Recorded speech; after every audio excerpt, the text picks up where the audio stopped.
thought we'd start with a brief meditation. My teacher once told me not to talk to anyone who hasn't meditated. So. Get you all settled down first.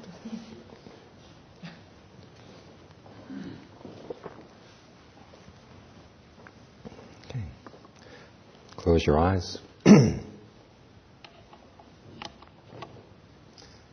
And start with thoughts of goodwill. Wish for true happiness. Just tell yourself, may I find true happiness. You start with yourself because if you can't feel goodwill for yourself, it's hard to feel goodwill for other people.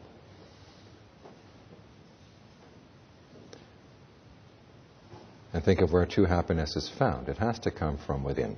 Things outside are always changing. And if your happiness is based on things that change, it's going to change into something other than happiness. And of course, when you look inside, you see there's a lot changing in the mind as well. So it's going to require some digging down. That's why meditation is a practice, something you do again and again and again.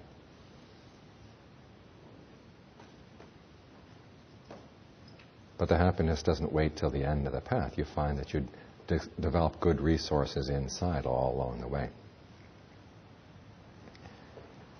And they provide happiness not only for you, but also spills out to other people as well.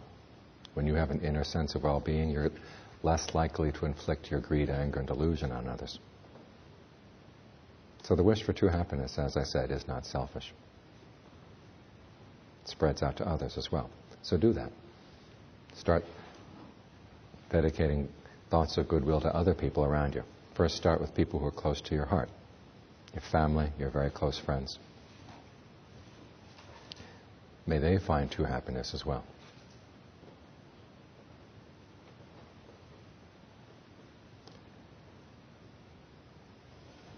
And then let those thoughts spread out in ever-widening circles. The people you know well and like.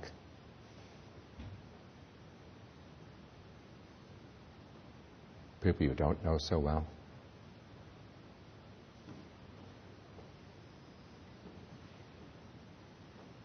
People you're neutral about.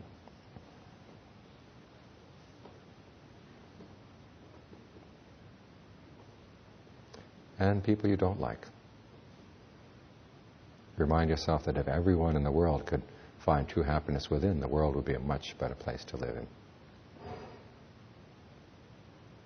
So don't let there be limitations on your goodwill.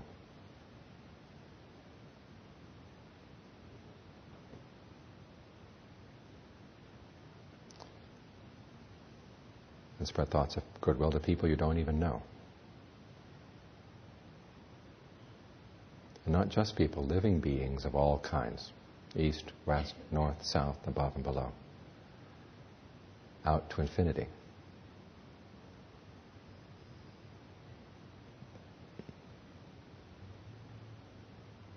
May we all find true happiness in our lives.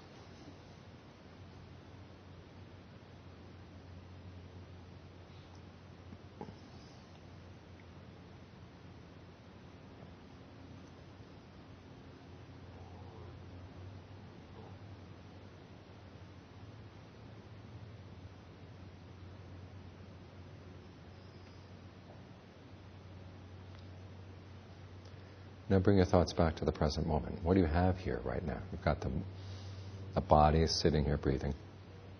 You've got the mind that's thinking and aware.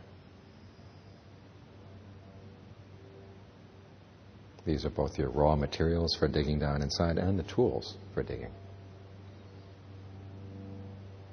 So bring them all together.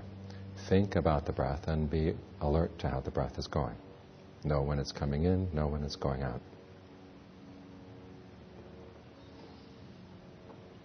And try to be sensitive to how comfortable it feels.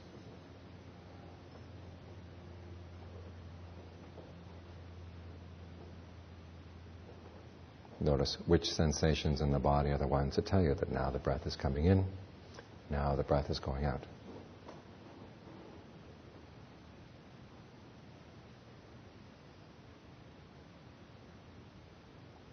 And watch them all throughout each in-breath, all throughout each out. And if you notice that If there's any sense of discomfort or tension or tightness or squeezing the body, allow it to relax. You may have a sense that the breath is too short or too long. You can adjust that as well.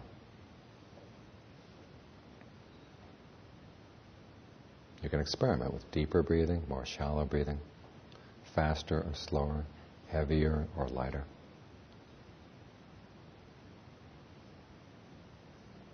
There are all kinds of variations in the breath. So explore to see what feels best for the body right now. If you're feeling tired, you may want to breathe in a way that gives you more energy.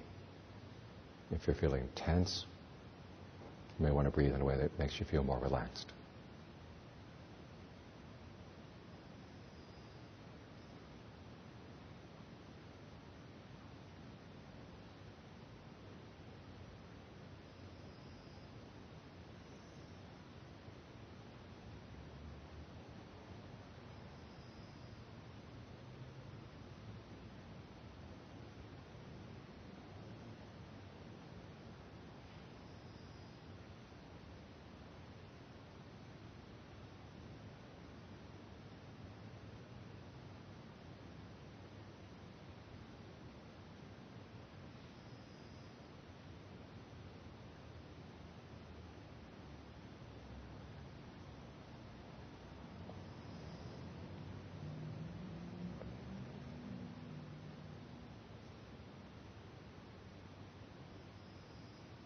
When you have a rhythm of breathing that feels good, stick with it as long as it feels good. If it starts not feeling good, you can change again. Try to keep on top of what your body needs in terms of breath energy from breath to breath to breath. The needs may change.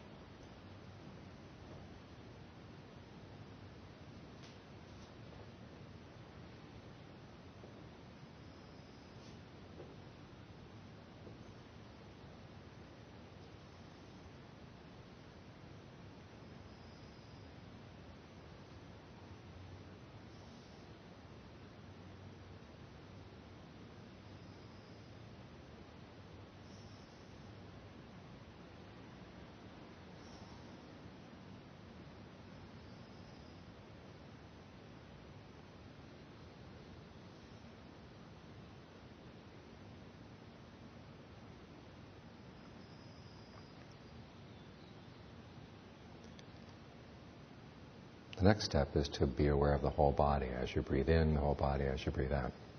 And a good way of working in that direction is to go through the body section by section. We don't have enough time at the moment to go through the whole body. Let's work on a few of the sections. Start around the navel. Just locate that part of the body in your awareness and watch it for a while as you breathe in, watch it as you breathe out. If you feel any sense of tension or tightness or blockage in that part of the body, allow it to relax. If you want, you can think of the breath energy coming in and out of the body right there.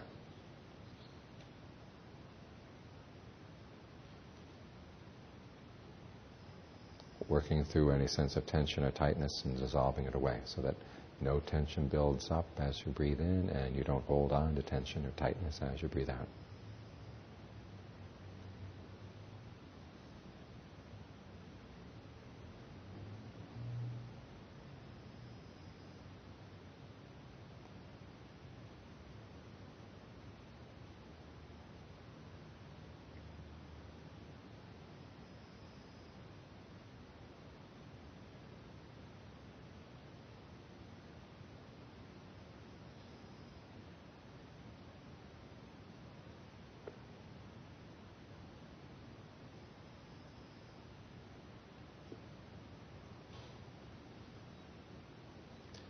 Then move your attention up to the solar plexus and follow the same steps there.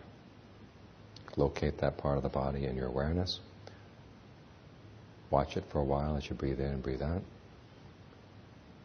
And allow any sense of blockage or tension or constriction to dissolve away.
Now move your attention up to the middle of the chest and follow the same steps there.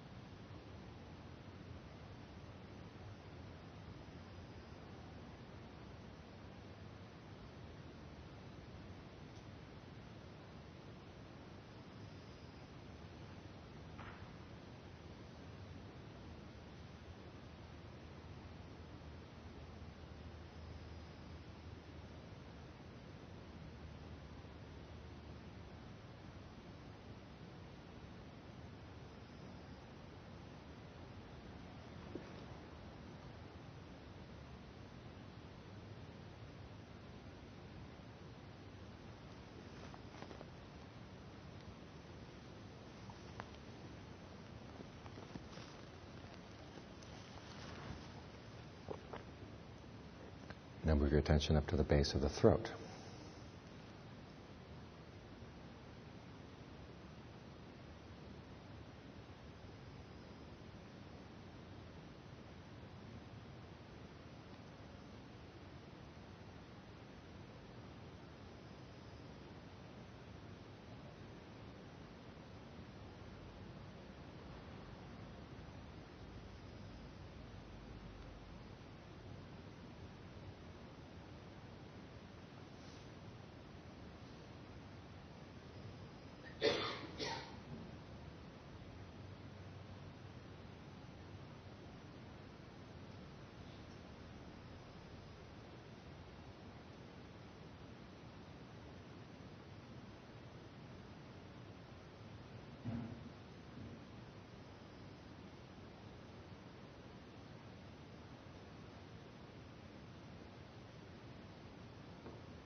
And now to the middle of the head. When you focus on the head, try to keep your focus not too heavy. Because this is a part of the body that tends to be overworked. You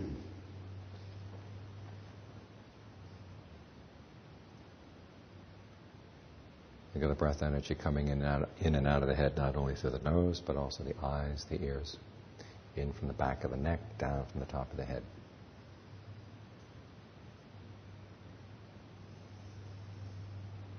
Filling the head with good breath energy. And dissolving away any patterns of tension you may notice around the jaws or the face, the eyes, the ears.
Now, if we had more time or you were meditating on your own, you could continue the survey of the body, down the back, out the legs, starting again at the back of the neck and going down the shoulders and out the arms to the tips of the fingers. Until you'd cover the whole body. But for the time being, just allow your attention to return to any of the spots that we went through just now that you liked the most. seem most congenial, the easiest to focus on, or the most comfortable. And allow your attention to settle right there. And then think of it spreading out from that spot to fill your whole body. So you're aware of the whole body breathing in, the whole body breathing out.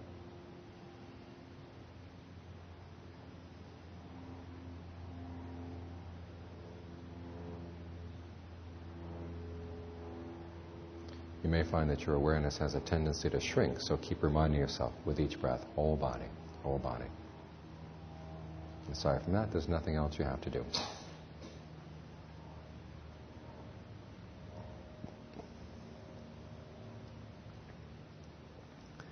Just allow the breath to be comfortable and your awareness to be centered and broad.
Before you leave meditation, excuse me, think thoughts of goodwill once more.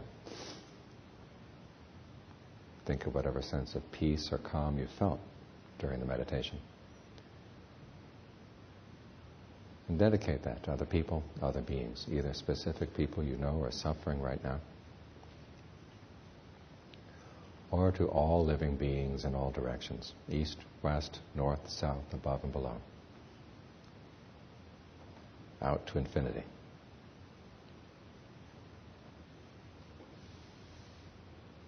May we all find peace and calm in our lives.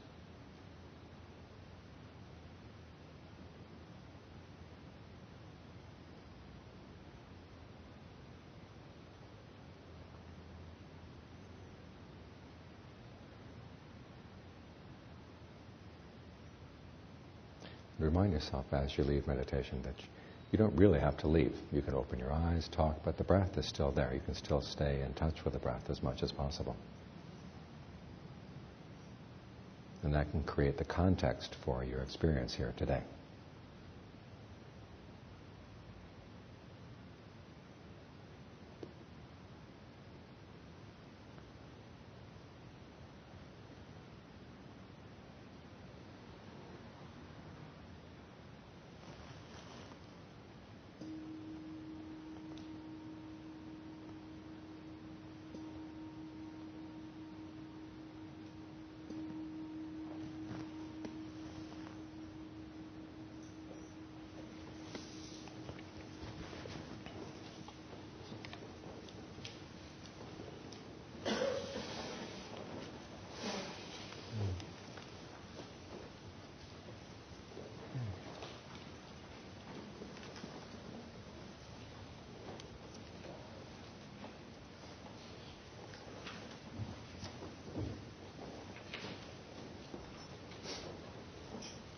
Where'd Gil go? Where's Gil?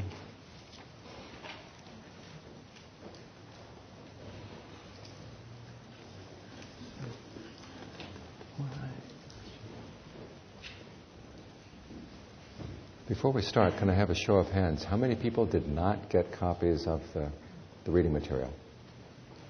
Oh my gosh. 1, 2, 3.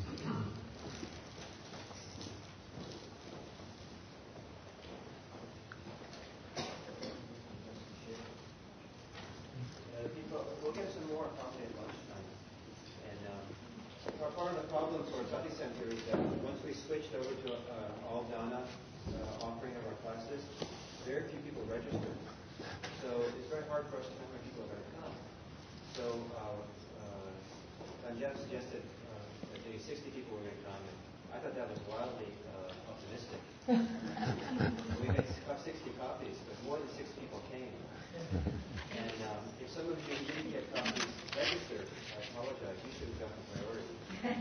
But only a couple people registered, so that's the consequence of our system a little bit. So we have to be patient.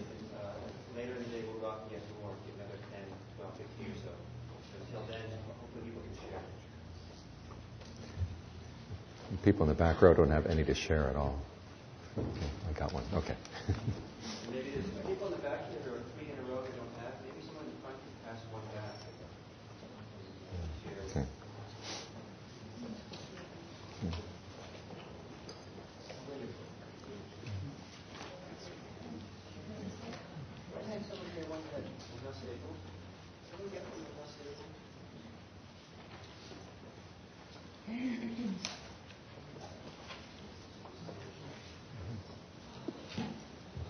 We'll make some right now.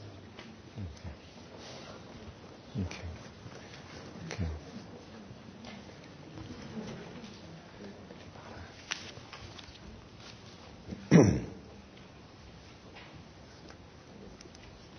I apologize for the mix-up in the naming of the course and the naming of the course material.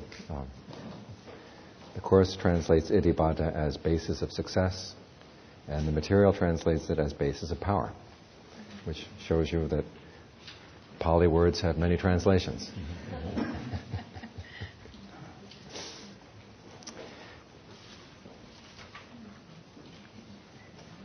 Back in the late 70s and early 80s, we built a jetty at the monastery where I was staying in Thailand. The jetty was one of the spired monuments. And it was unusual in that you could go inside, and there was a meditation room inside. And in the course of doing the blasting for the rock at the top of the hill where it was built, this very nice piece of rock came up, but actually it was much longer than this, a nice rectangle. And my teacher decided to have a Buddhist footprint carved in the top. And then they had a sculpture made of a naga to hold the footprint and to protect it. And on the side of the rock, he had them place the word Iddhipada, the 4 Iddhipadas.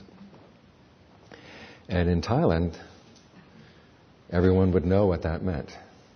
It's one of the more common teachings. Dharma talks will often refer to these 4 bases of power or 4 bases of success, which is very different from here. When people asked this week, what are you going to teach this weekend? And I said the Iddhipadas, and they looked, what's this? It's not one of the more popular teachings here in the West, and I thought it would be good for us to go over them today. And also to reflect a little bit on why they're not popular.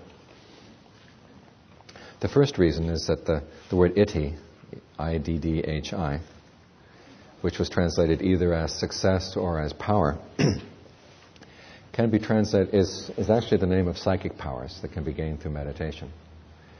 And a lot of us in the West have a very ambivalent attitude towards the psychic powers that can come from meditation. On the one hand, we're told that you better stay away from them because they're pretty dangerous. And on the other hand, they sound kind of cool. And it's very tempting.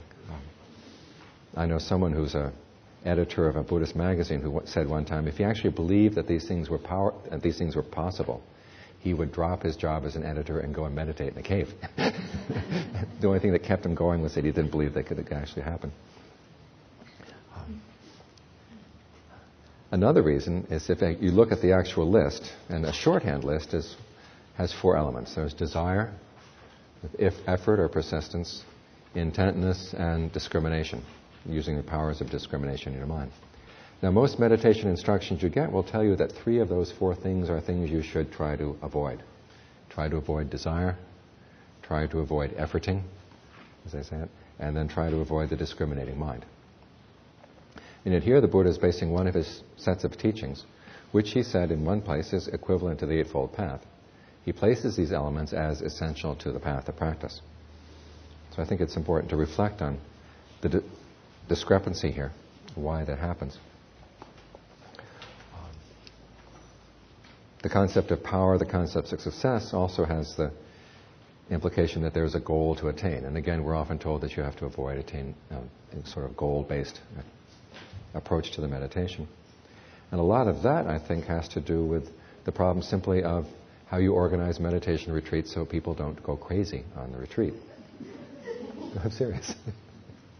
You get people in there for a set period of time, say for a week, and given the way Americans are, they will tend to compare, okay, I've given up this week, I could have gone to the Caribbean, I could have gone someplace else. I want to have something to show for my time. You know?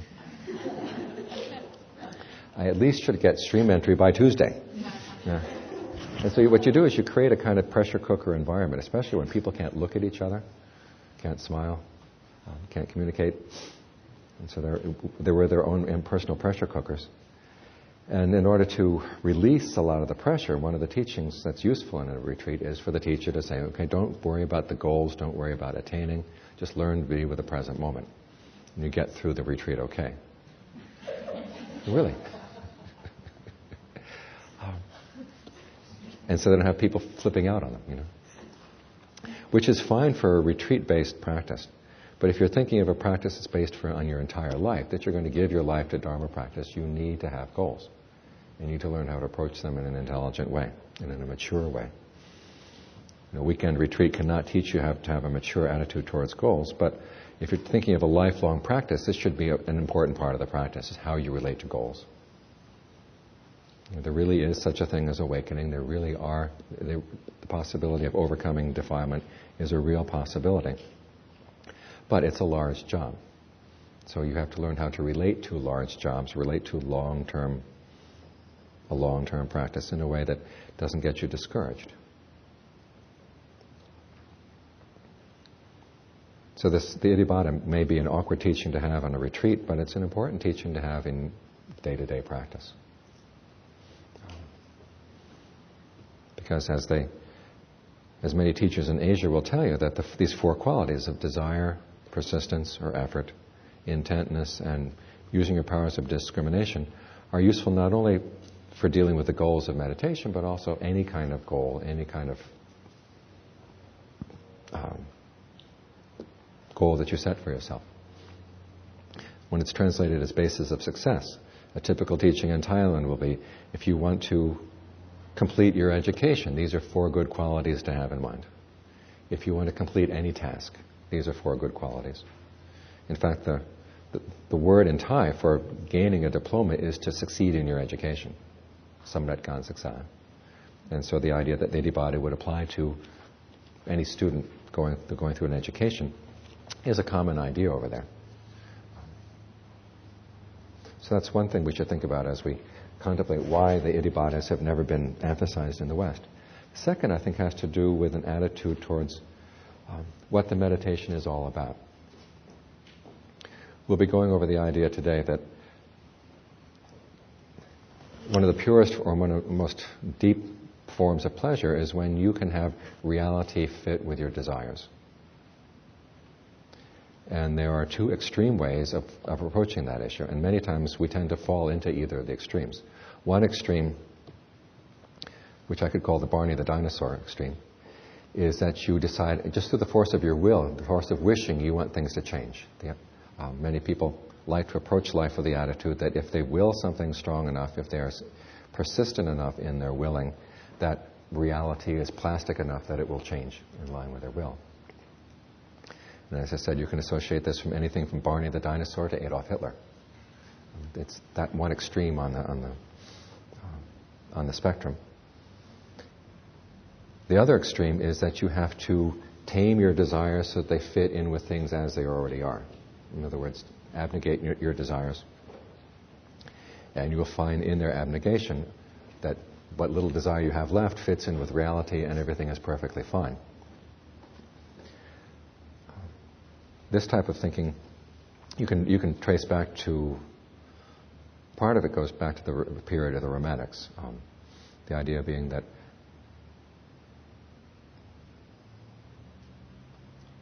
by taming your will and overcoming your sense of your separate self, which is often equated with the will, if you can overcome your will, then you can get in touch with a larger reality, which is a friendly reality, and one which having a sense of oneness is something that is the goal of the practice. Now, the Romantics themselves were divided on exactly what was involved, but one school of thought was that religious practice is a return to your innate nature, and what you really are, what you were before you were conditioned by society. And so that the meditation practice would be a process of deconditioning your social conditioning. Part of that would be the deconditioning of your will. The element of will is what keeps you separate from things outside. This underlying belief is something I think that accounts for the popularity of the idea of Buddha nature in the West. In the course of practice, we're getting back to our true nature, which is a Buddha nature, which is the enlightened nature that we return to in the course of the practice. Now, whatever Buddha nature meant in Asia, it has certainly picked up that notion, that romantic notion, that we're returning to a sort of a preconditioned state that is our true self, or our true mode of being. If you take that approach to the practice, then it's one in which you're undoing any kind of effort and just allowing yourself to get back to your innate nature. In which case, the development of the basis of power would seem to be antithetical to the practice. Now, as always in Buddhism, where there are 2 extremes, you realize the Buddhist approach is to take the middle way. And the middle way here is, I found many parallels with the Buddhist approach to practice to the psychology that psychologists discovered it is involved in mastering a skill. And the idea of skill is a very central concept to Buddhism. In fact, the very first reading we have, you might want to open to that, points to this. I'll give you a little context here. This particular passage is in a whole series of suttas which discuss issues that the Buddha does not talk about. When he's asked, is the world eternal or not eternal, he doesn't answer. If he asks, is it infinite or finite, he doesn't answer. Is the body the same thing as the life's force, or is they separate things? He doesn't answer that. After awakening, after the death of the awakened person, does the awakened person still exist and not exist? Both? Neither? He doesn't answer those questions. And so as part of a whole series of questions that he doesn't answer, here's this sutta about one of his lay students, Vajjiya Mahita. I'll read it to you for those of you who don't have the sheet. Then Vajjiya Mahita, the householder, went to where the wanderers of other persuasions were staying. On arrival, he greeted them courteously. After an exchange of friendly greetings and courtesies, he sat to one side. As he was sitting there, the wanderers said to him, "Is it true, householder, that the contemplative Gautama," that's the Buddha, "criticizes all asceticism, that he categorically denounces and disparages all ascetics who live the rough life?" And Vajjiya replies, "No, Venerable Sirs, the Blessed One does not criticize all asceticism, does not categorically denounce or disparage all ascetics who live the rough life. He criticizes what should be criticized and praises what should be praised. Criticizing what should be criticized, praising what should be praised, the Blessed One is one who speaks making distinctions, not one who speaks categorically on this matter." When this was said, one of the wanderers said to him, "Now wait a minute, householder. The contemplative Gautama whom you praise is a nihilist, one who doesn't declare anything." In that whole series of suttas, you begin to get that impression with questions that he doesn't answer. And this is Vajjiya's response. "I tell you, Venerable Sirs, that the Blessed One righteously declares that this is skillful. He declares that this is unskillful. Declaring that this is skillful and this is unskillful, he is one who has declared a teaching. He is not a nihilist, one who doesn't declare anything." So here Vajjiya is taking as the central teaching of the Buddha the distinction between what's skillful and unskillful. The Pali word here is kusala, which is sometimes translated as wholesome. And kusala, Kusala, sometimes translated as wholesome. And one of the difficulties in translating Pali is that you don't have native Pali speakers that you can go up and ask, what does this word mean? A lot of it, especially in the Buddhist teachings, is fairly abstract. And so what you have to do is go through the canon and see sort of either stories or parables or sort of day-to-day incidents which give you a sense of how the word is used in normal context. And in the case of kusala, the prime context in that sort is a story about a monk who was practicing too hard. And he was... it doesn't say so in the Pali Canon, but it says it in the commentaries. They say that he had been so delicately brought up that he had hair on the soles of his feet.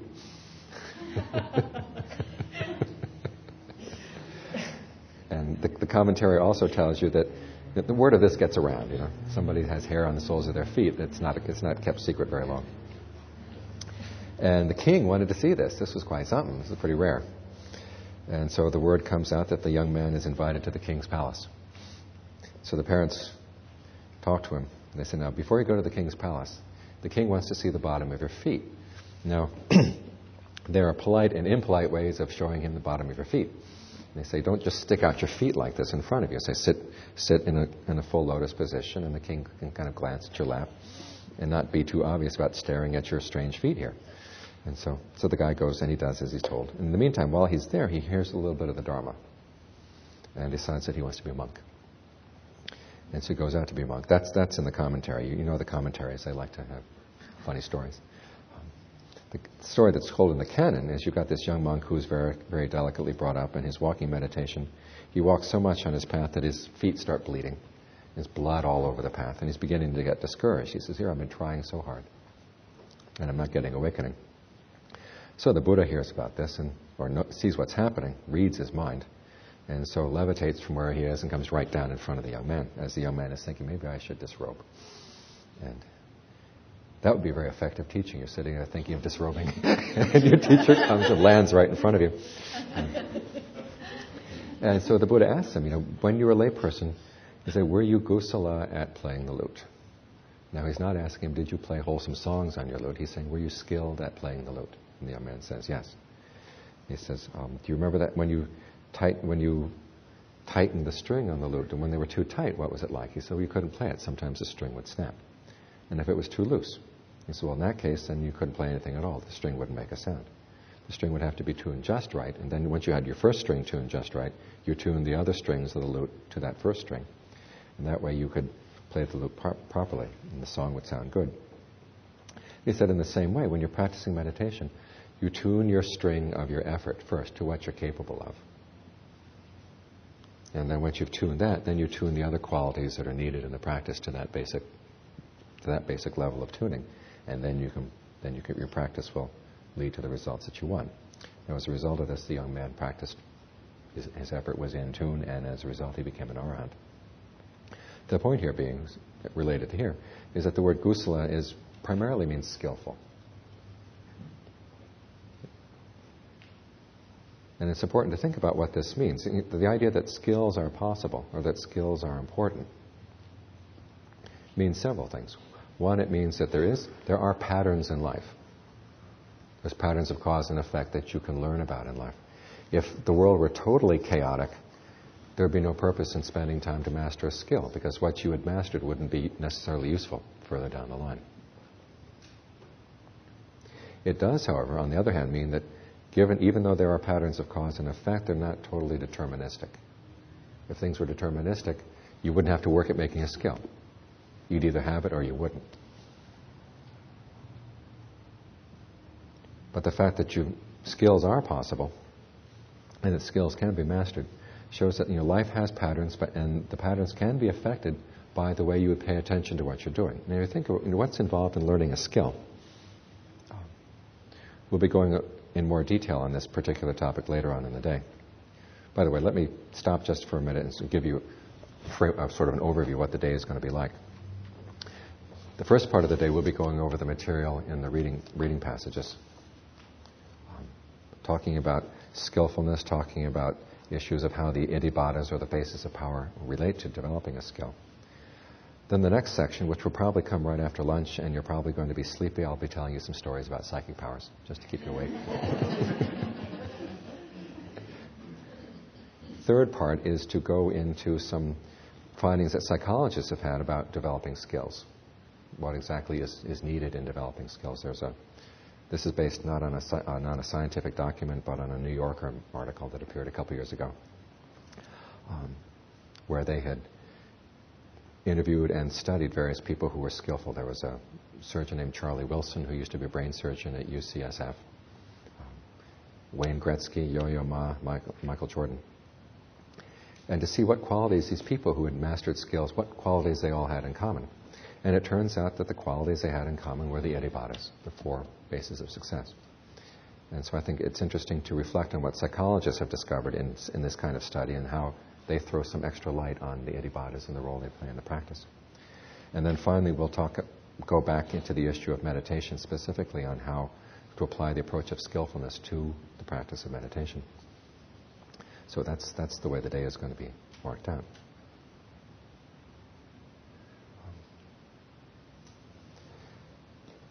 The issue of skillfulness, in addition to implying that there's a cause and effect pattern to life, also implies that there are some causes that are preferable to others, some effects that are preferable to others.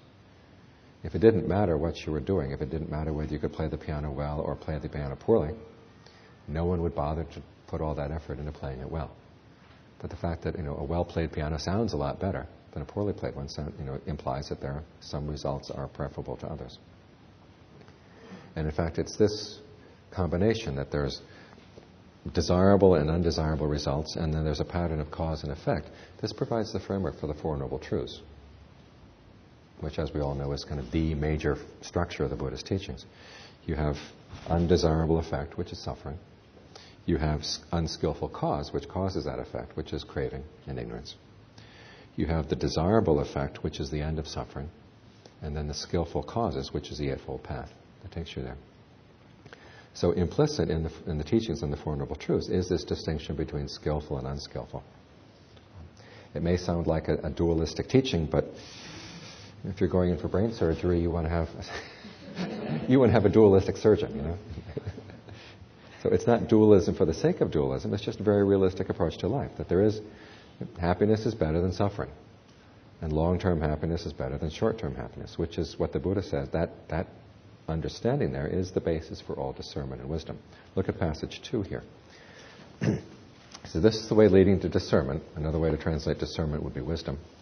When visiting a priest or contemplative, to ask, "What is skillful, Venerable Sir?"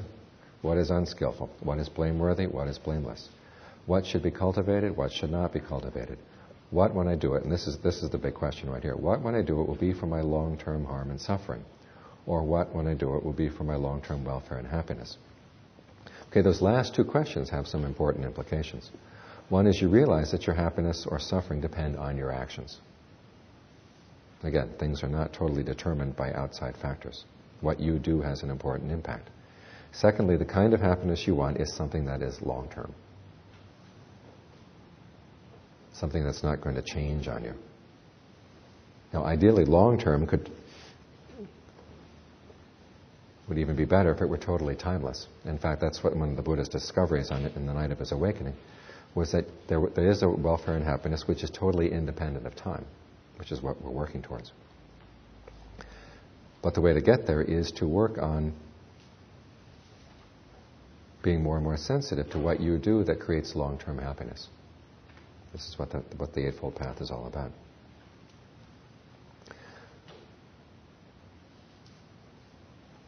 Are there any questions on what we've covered so far?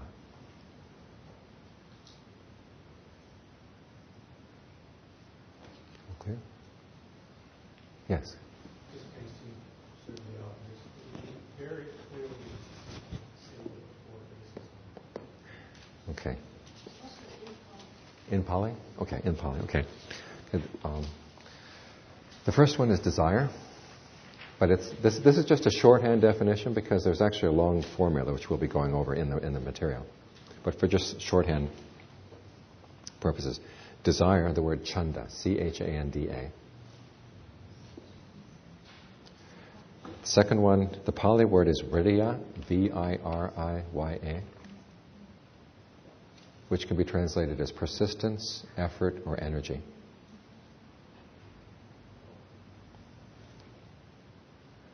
The third one is citta, C-I-T-T-A.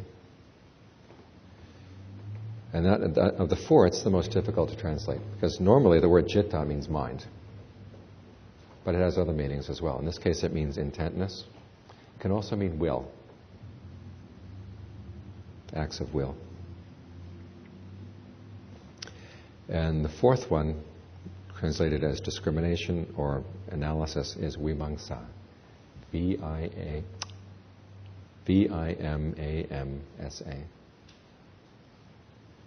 And the second M has a dot over it, which means it's translated, it's pronounced like an NG. It's vimamsa. So those briefly are the four bases for power. But we'll go into the formula a bit further on.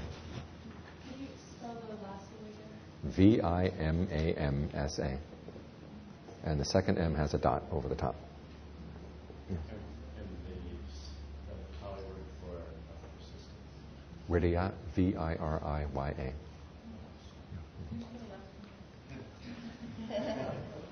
Vimamsa, V-I-M-A-M-S-A. And as I said, there's a dot over the second M, so it's pronounced like an NG. You might want to keep those four in mind and think about how they would apply to any skill that you have developed or any task you set yourself. I mean, it's pretty simple. Learning how to cook. 1, you want to eat. 2, okay. So that's desire right there. 2, you want to eat nice. Okay. So you're going to work a little bit harder than normal on it. So you make an effort. You go out and you get the food and you look at the recipe. And the third one is you pay careful attention to what you're doing, so you don't burn the food while you're fixing it. You don't go against the recipe. And then when you're done, you taste it, and you use your vimamsa to decide whether you like it or not. If you want to be a good cook, then you would take that knowledge and you apply it the next time. You might decide either that the recipe was not a good recipe, so you want to find a better one, or that you screwed up somehow, or that you basically like the recipe, but you have an idea how you can improve it. In which case, it sort of goes through the cycle again. You used just your powers of discrimination, and you've begun to improvise. So that ultimately you become your own cook, and then you can throw away the cookbook and work on your improvisation. And one of the whole see, one of the assumptions of wanting to develop a skill, you've probably heard the concept that all things are possible for beginner's mind, and very few things are possible in the expert's mind. The process of developing a school half believes that and half doesn't. It recognizes the fact that there is a room for improvisation, but there's also a word to be said for experience. Learning from your past mistakes, learning from your past successes. And it's learning to combine those two that you really develop a skill, and it becomes your own. So that's a little bit of a preview. Any other questions before we go on to the next? Yes? So you were making a distinction between different kinds of happiness. Maybe the unskillful is based on the suffering. Mm-hmm. There's an impermanence to emotions, and that the skillful, the idea of long-term happiness. Mm-hmm. Right. Mm-hmm. And it can be anything from, just causing yourself out and out suffering to putting a lot of energy into getting a very short-term happiness that will turn on you and you're going to regret later. I mean, this is what wisdom comes down to, realizing that there are gradations in your happiness. And some forms of happiness are more worth pursuing than others. Remember when I first brought up this topic in a study group I had down in, I didn't mean to dump on Southern California, because they feed me. But someone objected. He said, who has the right to tell me that my pursuit of happiness is wrong?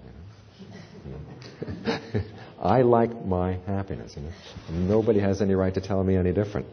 And the idea of different strokes for different folks, would be okay if the way you perceive happiness or way you pursue happiness didn't have consequences. Some forms of pursuit of happiness, create a lot of problems down the road. Others create no problems. So if it were simply a question of, whether you like vanilla or chocolate, that's not an issue. But if it's an issue, does your happiness require that you bomb a city, or does it, okay, then you've got a problem with your happiness. Yes? When you talk about short-term and long-term happiness, Mm-hmm. do you also call those two things conditional happiness and unconditional happiness? Well, with short-term and long-term, they're actually both conditioned. The process of the Buddha's path is to learn how to use the process of conditioning so eventually you get to the unconditioned. And that's where it's all aimed, ultimately. In the beginning, though, it's just learning how to see the difference between conditional short-term and conditional long-term happiness. Yes?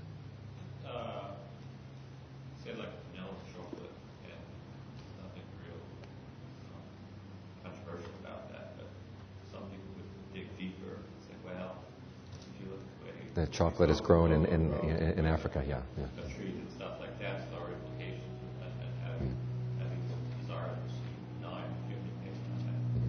Well, if you feel start thinking about the implications of your choice, yeah. You might decide, well, I don't want to eat chocolate. I'll go for, but then how is vanilla raised? Everything has a sort of dirty little secrets. And this is the part of being interdependent. I've never understood why people say that feeling interconnected is a good thing. Someone traced I think it was a gapped sweatshirt one time, and it starts in cotton in Kazakhstan, and then it gets woven in Iran, and there's one of the axes of evil right there. And then it goes over to Canada, it goes over to South Korea, which is getting close to another axis of evil. Before it's made into a sweatshirt, and then it's shipped to Kentucky where wages are low, and then finally gets to your Gap store. And so just about anything you buy has these implications. So you might decide in terms of chocolate that you like chocolate, well, you buy chocolate from the producers that treat the workers right, as opposed to what's happening in West Africa. But yeah, ultimately what you want, and this is one of the reasons why the Buddha has monks reflect on their requisites every day. We're required before we use the robe to think about why we're using the robe. Is it a proper motivation? And this applies not only to clothing but also to food, shelter, and medicine. Think about that. Why are you using these things? Well, one, because you're born with a body that has this big gaping hole, hunger, needs of various kinds. It needs to be protected from the hot and cold. It needs to be filled with food. needs shelter. From time to time we'll need medicine. And so as we're born into this world, we're not born with birthrights, we're born with birth needs more than anything else. And so our survival depends on, fulfilling those needs, which either our parents do for us when we're young, or else then we start taking over the choices as we grow up. And when you start reflecting on where these things come from, there's nothing that does not involve somebody's suffering. And so in which case you just say, the obvious choice ultimately is, what can I do to get out of this cycle? And it turns out you can't just drop out. You've got to learn how to use the processes of causality to get to an unconditioned happiness. So you want to use them as wisely and as minimizing the amount of suffering you're causing for yourself and other people. But realizing that causality always involves suffering of some kind. And the question is how you use your pursuit of happiness, working first for longer and longer term conditional happiness, until finally you get to a happiness that's unconditioned. Okay, then you're free. Then, as the Buddha says, that from that point on you live without debt. You're totally outside.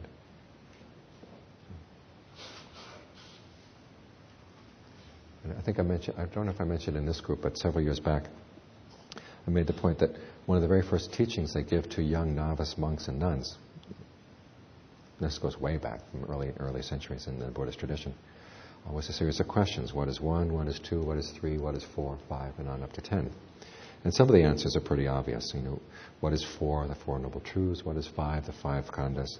What is 6? The 6 sense spheres. What is 7? The 7 factors of awakening. 8 is the Eightfold Path. The interesting question is, what is 1? And the answer is, all beings subsist on food. That's the initial teaching on causality and the initial teaching on interdependence. There's eating. For one thing, it's easy for kids to comprehend. That's their direct experience with conditionality. You depend on food.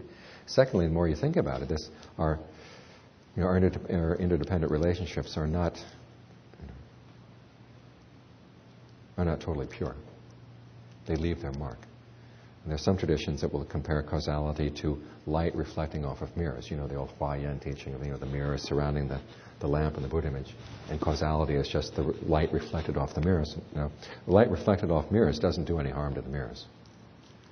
Except maybe on a molecular level, which I don't know about. But normally it doesn't. But eating obviously harms one part of the equation.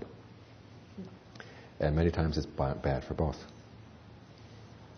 So it's important to think that in this quest for skillfulness, the quest for long-term welfare and happiness is a really serious issue. What are you going to do so you're not causing a lot of suffering for yourself and other people? In fact, the Buddha said this quest for long-term welfare and happiness ultimately will also bring you to compassion. Because you think about you desire a dependable happiness. And think about it. Everybody else in this room, everybody else in the world desires dependable happiness. And that can spark two responses. One is a sense of empathy. We're all in this together. And then secondly, if you realize that if your welfare and happiness depends on somebody else's suffering, 1, it's not fair. 2, it's not going to last very long. Because nobody's just going to sit around idly and let you abuse them. They're going to work against what your happiness is. So as you reflect on long-term welfare and happiness, it has to include that welfare and happiness of the people around you. That's all.